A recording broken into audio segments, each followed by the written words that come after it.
اس وقت دنیا میں کرونا وائرس کی جو موجودہ صورتحال ہے اس کا ذکر میں اپنے چینل کے تھرو کرنا چاہتی ہوں، جس میں بڑے بڑے ترقی یافتہ ممالک، خاص طور پہ چین، Italy, Iran, Spain, Germany, France, وہ پوری دنیا کو اپنی لپیٹ میں لے چکا آج کا سب سے بڑا موضوع بحث کرونا وائرس ہے، جس کی حفاظت کے لیے آپ اللہ تعالیٰ سے دعا کریں۔ صبح شام 3 مرتبہ یہ دعا پڑھیں: اللہم آفنی فی بدنی، اللہم آفنی فی سمعی، اللہم آفنی فی بصری، لا الہ الا انت۔ الہی مجھے میرے بدن میں عافیت دے، الہی مجھے میرے کانوں میں عافیت دے، الہی مجھے میری آنکھوں میں عافیت دے، تیرے سوا کوئی معبود نہیں۔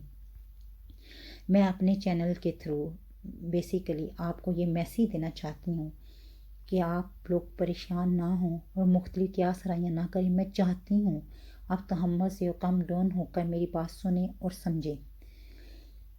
بہت کچھ سوشل میڈیا میں آپ کو اویئرنیس دے رہا ہے، یہ ہمارے لیے بہت بڑا امتحان ہے۔ اللہ پہ یقین رکھیں، ہم مسلمان ہیں، حضور محمد صلی اللہ علیہ وسلم کے امتی ہیں۔ قرآن پاک ایک مکمل ضابطہ حیات ہے جو آج سے 1400 سال پہلے قرآن پاک میں واضح الفاظ میں ذکر ہوا، وہ بھی کھل کر سامنے آ گیا۔ قرآن میں حلال اور حرام چیزوں میں واضح فرق بتایا گیا۔ نماز کے ذریعے جسم کی صفائی کا خیال اور بار بار جگہ پر قرآن آیات سے علاج کا ذکر۔ لیکن آج کا انسان کورونا سے بچنے کے لیے تو پورا جسم کور کر رہا ہے، لیکن قرآن میں واضح ہے کہ اپنا جسم کے اعضاء چھپا کر رکھیں۔ وہ رہی صحیح کسر ان بیہودہ سلوگنز نے پوری کر دی جو 8 مارچ عورت کے نام پر منایا گیا۔ میرا جسم میری مرضی، میرا جسم میرے اللہ ہی کی مرضی ہے، اللہ کا عطا کرتا ہے، اللہ ہی کی طرف ایک دن جانا ہے۔ قرآن کی روح سے ہر بات کھل کر سامنے آ گئی ہے۔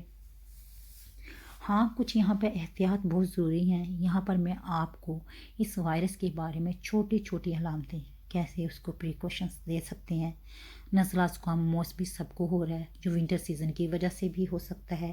ہاں، نزلہ زکام کرونا نہیں ہے، آپ کم ڈاؤن ہو جائیں، ایسی کوئی پریشانی نہیں ہے۔ ہاں، اگر آپ کو سوکھی کھانسی ہے جو 3 دن سے زیادہ ہو گئی ہے، یا بخار ہے، یا جسم ٹوٹ رہا ہے، سانس لینے میں آپ کو مسئلہ ہے، پھر آپ ہاسپٹل میں جا کر اپنا مکمل چیک اپ کروائیں۔ اگر عام نزلہ زکام ہے تو گھر میں رہیں اور اپنے آپ کو پروٹیکٹ کریں۔ بلا ضرورت آپ باہر نہ جائیں۔ اگر ضرورت کے تحت اگر آپ کو باہر جانا بھی پڑ گیا ہے تو بچے مت ساتھ لے کر جائیں، بچوں کو گھر پہ اسٹے کروائیں۔ دوسری بات، آپ کورونا سے بچنے کے لیے احتیاط کیسے کر سکتے ہیں؟ آپ ہاتھ اور گلے ملنا بند کر دیں، ہاتھوں کو بار بار منہ پر یا کپڑوں پر نہ لگائیں۔ اگر آپ ہاتھ نہیں ملائیں گے تو کوئی مائنڈ نہیں کرے گا۔ 3 فٹ کے ڈسٹینس پہ رہیں۔ یہ صرف کس چیز کے چھونے سے لگتا ہے جس کا خاص خیال رکھیں۔ پبلک پلیسز پہ کم سے کم جائیں۔ کرونا وائرس کی سمٹمز 14 دن کے بعد نظر آنا شروع ہوتی ہیں۔ جب آپ باہر سے واپس گھر آئیں تو کپڑے چینج کریں، فیس واش اور ہینڈ واش کرتے رہیں۔ آپ سینیٹائزر سے بھی اپنی ہینڈ صاف کر سکتی ہیں بار بار۔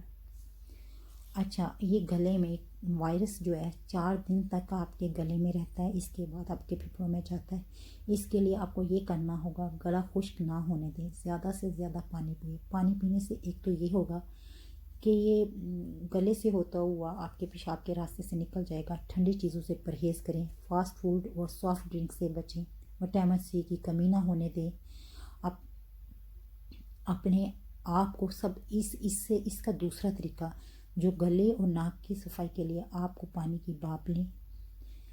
اس سے فائٹ کرنے کا جو سب سے بڑا طریقہ یہ ہے کہ اپنی امیونٹی بڑھائی جائے اور لیونگ سٹائل چینج کیا جائے، گرم چیزوں کا استعمال کیا، ساتھ ساتھ اللہ تعالیٰ سے دعائیں خیر مانگتے رہیں، اللہ پہ یقین کامل رہیں۔ جو موت کا دن مقرر ہے تو وہ وقت پر ہی آئے گی اور آ کر ہی رہے گی۔ اللہ ہمیں ناگہانی آفتوں سے بچائے رکھے، ہمارا ایمان پختہ رکھے۔ اس دعا کے ساتھ اللہم انی اعوذ بک من البصر والجنون والجذام ومن سیء الاسقام۔ اے اللہ، میں آپ کی پناہ مانگتا ہوں برس سے، دماغی خرابی سے، کوڑے سے اور ہر قسم کی بیماری سے